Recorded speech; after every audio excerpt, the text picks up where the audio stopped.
मुक्ताईनगरचे आमदार चंद्रकांत पाटील मुक्ताईनगर खामखेडा पूल येथे राष्ट्रीय महामार्ग 753L मांदीत शेतकरी मुक्ताईनगर तालुक्यातर्फे पूर्ण नदी पुलाच्या सुरू असलेल्या कामाच्या ठिकाणी शेतकरी बांधवांनी शेतकऱ्यांना योग्य मोबदला मिळावा म्हणून यासाठी सुरू असलेल्या जलसमाधी आंदोलनात सहभागी होऊन त्यात शेतकरी बांधवाच्या अडचणी जाणून घेऊन भूसंपादनासाठी शेतकऱ्यांना मिळत असलेला मोबदला अल्प प्रमाणात असल्याने समृद्धी महामार्ग प्रमाणे शेतकरी बांधवांना मोबदला मिळावा यासाठी सुरू असलेल्या जलसमाधी आंदोलनामध्ये सहभागी होऊन शेतकऱ्यांची चर्चा केली।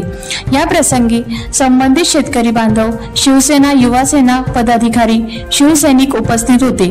शेतकऱ्यांना आंदोलनादरम्यान पोलिसांनी धक्काबुक्की केली। आंदोलनात शेतकऱ्यांसह कुटुंबीय मोठ्या प्रमाणात सहभागी होते। पोलिसांचा यावेळी बंदोबस्त होता। जलसमाधी आंदोलनात दरम्यान सत्तेतील शिंदे गटाचे स्थानिक आमदार चंद्रकांत पाटील हेही सहभागी होते।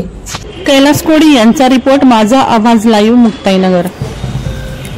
काळामध्ये 4 महिन्यापासून शेतकरी हा घरदार सोडून ऊन वारा पावसामध्ये इथे ठिय्या करून बसलेला आहे। त्याचं म्हणणं इतकंच आहे की आम्ही जमिनी द्यायला तयार आहे। 753 ला लागून आमच्या जमिनी, त्याचा भाव जर तुम्ही 280 रुपये स्क्वेअर मीटर मध्ये करत असाल किंवा 45 रुपये स्क्वेअर मीटर मध्ये करत असाल, ते खऱ्या अर्थाने शेतकऱ्यांवर अन्याय आहे। अशा पद्धतीचा अन्याय जर सरकारच्या माध्यमातून होत असेल तर खऱ्या अर्थाने आम्ही गेलं कोणाकडे पाहिजे?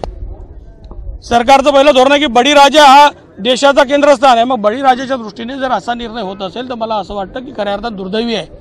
विधानसभेचं अधिवेशन झालंय, मी माननीय मुख्यमंत्र्यांना या निमित्ताने विनंती करेल की आपण हस्तक्षेप करावा आणि या लोकांवर जो अन्याय झाला, लोक आज मरासाठी उतारू झाले आहे की आमची कायमची जर पोटाची भाकर जाते आहे तर तुम्ही किमान त्याच्या मोबदल्यामध्ये योग्य पैसे मोबदला मिळाला पाहिजे। तो मोबदला मिळत नसेल तर मला असं वाटतं की अतिशय दुर्दैवी आज आंदोलन करावं लागतंय। लोक जलसमाधी आंदोलन करताय।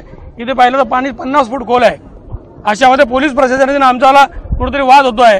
आमच्या काही कोणाची वाद करण्याची इच्छा नाही आहे, पण शेवटी आम्हाला कुठेतरी योग्य मोबदला मिळाला पाहिजे, त्याच्यामुळे आम्ही इथे बसलोय। काही लोक म्हणताय की काही शेतकऱ्यांना घ्यायला तयार आहे, एक शेतकरी घ्यायला तयार नाही, एक सोडला तर 100% शेतकरी इथे आहे। कारण कालच्या दिवशी यांनी केळीच्या उभ्या बागा कापून टाकल्या। पावसाळ्यात कोणत्या रस्त्याचं काम चालू असतं मला समजून सांगा। आपण पावसाळ्यामध्ये काम करण्याचं प्रमाण आणलं आणि केळीच्या उभ्या बागा ज्या यांना आलेले घड आहे ते कापून टाकले। त्याचे व्हिडिओ तुम्ही बघितलाय का? तर व्हिडिओ तुम्हाला दाखवतो। मग असं करणारं कोण असेल? हे प्रशासन करतंय की सरकार करतंय? जो करत असेल त्याचा खऱ्या अर्थाने निषेध नोंदवला पाहिजे।